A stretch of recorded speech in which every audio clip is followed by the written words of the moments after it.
Hi, we are Chuck and Lily Yarbrough from Lynchburg, Virginia. And this is Oxford in America.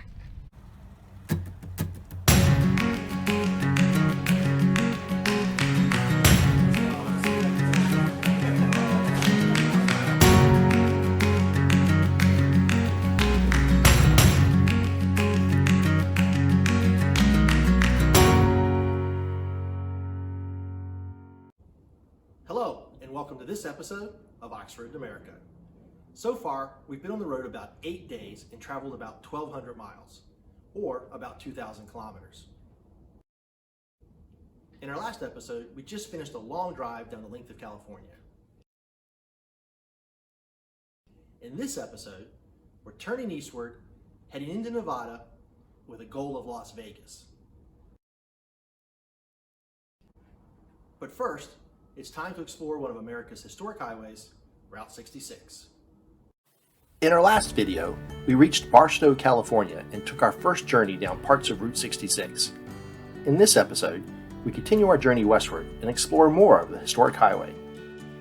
U.S. Route 66 was officially established on November 11, 1926, and was formed by combining 3 existing highways into a single road stretching over 2,400 miles from Chicago, Illinois to Los Angeles, California.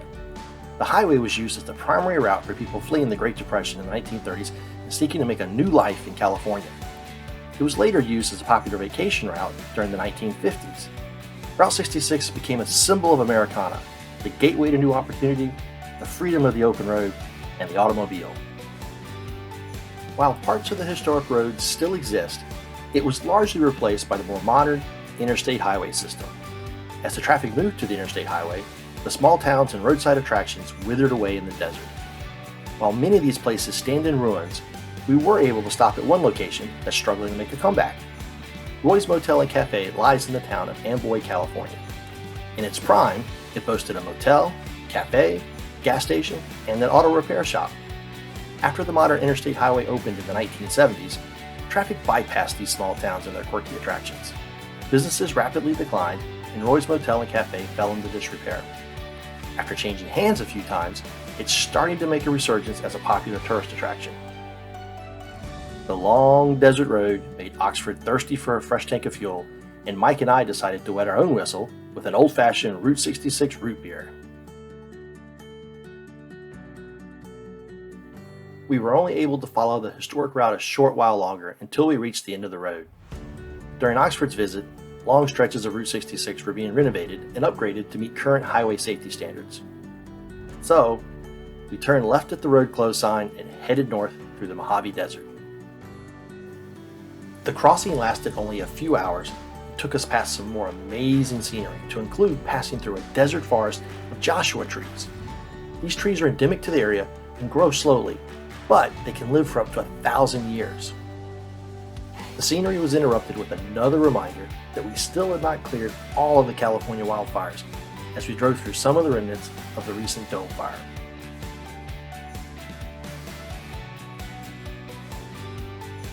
Along the way, we made a stop at SEMA.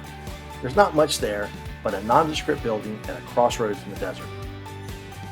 The locals weren't much on making conversations, but it is internet famous as the home of the pink payphone. Look it up. We didn't stay long, as it was time to leave California, cross back into Nevada, and make our way out of the desert. As we did, the wind started picking up, and we drove our last hour in a nasty crosswind. It's no secret that Oxford was not designed with aerodynamics in mind, and the sun visor really took a beating in the winds. We kept a close eye on it, but there's really nothing we could do about it. We just made our way on to our next destination, Las Vegas. Now, Las Vegas, Sin City, it's everything you think it is, bright lights, big city, and it was real exciting for us to come into that town with Oxford. We were worried that we had to take about 10 miles of our path, put us on a interstate highway, and Oxford's really not an interstate highway vehicle, and so we were worried about getting up and caught up in high-speed traffic. But because Las Vegas is a big city, and it was rush hour, there was no high-speed traffic. We stayed around 10, 15 miles an hour with everybody else in bumper-to-bumper traffic. So that worked out serendipitously in a good way. Our primary mission in Las Vegas was to visit with our friends from the Finley Auto Group and put Oxford on display at the dealership. Our original plan was to help the dealership with the launch of the new Defender and have a large customer event, but COVID had other ideas for us. Nevertheless, we enjoyed looking around the showroom and were pleased to receive a visit from some of our Virginia friends, Dr. Tony and Marilyn Donato, who were in Las Vegas for a vacation. One of the other pleasures of stopping at the dealership was being able to pull Oxford out of the hot desert and into a clean and air-conditioned workshop.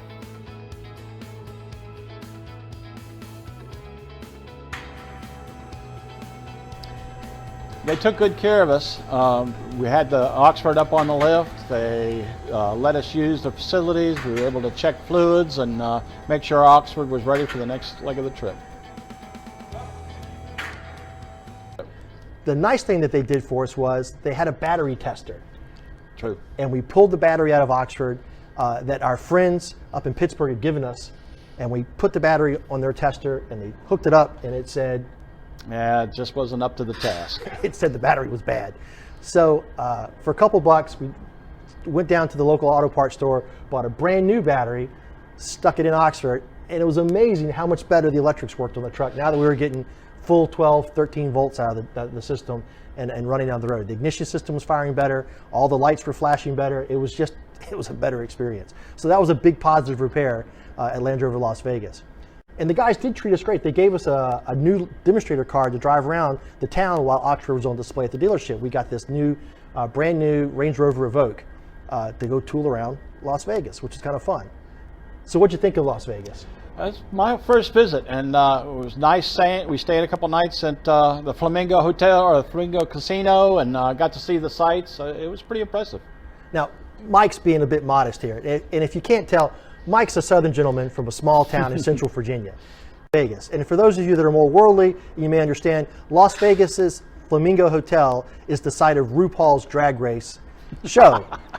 So Mike was a little bit out of his element in this hotel and kind of walking around town. So I had a good time kind of watching this fish out of water, kind of walk through Las Vegas. While we did enjoy the sights and sounds of Las Vegas, it was not all one big party. We did have to take this opportunity to catch up on some cleaning duties and prepare for our next few days back out in the desert. We gave our thanks and said our goodbyes to the kind folks at the dealership, and it was now Oxford's turn to be leaving Las Vegas.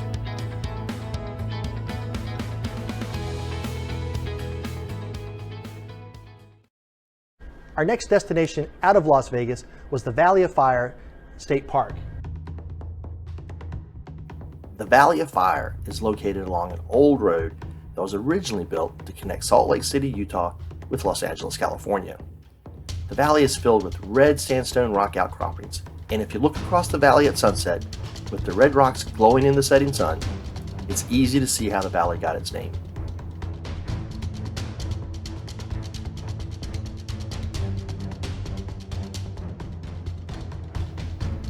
The Valley of Fire State Park is located about 50 miles outside of Las Vegas, near Lake Mead. It was originally built by the Civilian Conservation Corps in 1934 and was Nevada's first state park. The Civilian Conservation Corps was formed as part of President Franklin Delano Roosevelt's set of programs called the New Deal. These programs were created to help pull the United States out of the Great Depression of the 1930s. Today, the park offers camping and hiking opportunities to visitors of the valley, just like Oxford. And it was a nice little campground. We were about half a day's travel out of a couple hours out of Las Vegas. And it was really interesting because when we got there, we had a nice welcoming committee. We had bighorn sheep come and visit us right in the campsite. We pulled in the campsite, started driving around trying to find our site, and there was these pretty good sized sheep. It was big ram.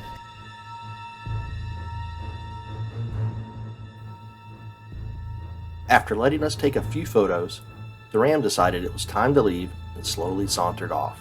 But not before leaving us with a campsite welcome present. When we got to the state park, we started breaking up into our normal daily duties and getting the tent set up and getting the food prepared. And a lot of folks have asked us, David, Mike, how'd the driving go? How'd you guys work with setting up your different duties?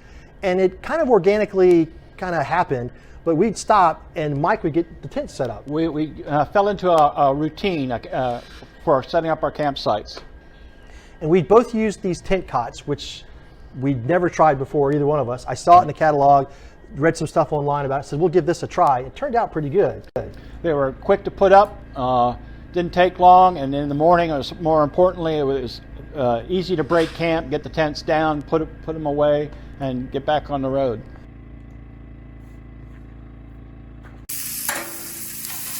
So I'd always get to working on the evening meal.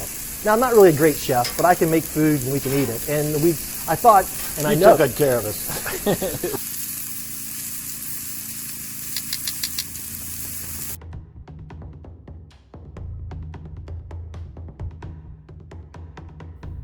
After dinner, we decided to explore a little of the state park and see some of the sights.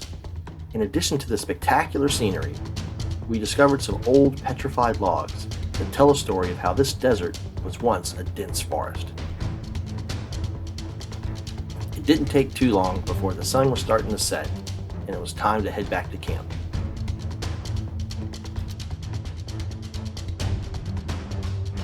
The next morning, we performed our daily ritual of topping up the transfer case with another quart of 90-weight oil and packing up Oxford for the road. It was time to set off for our next big destination, Arizona and the Grand Canyon.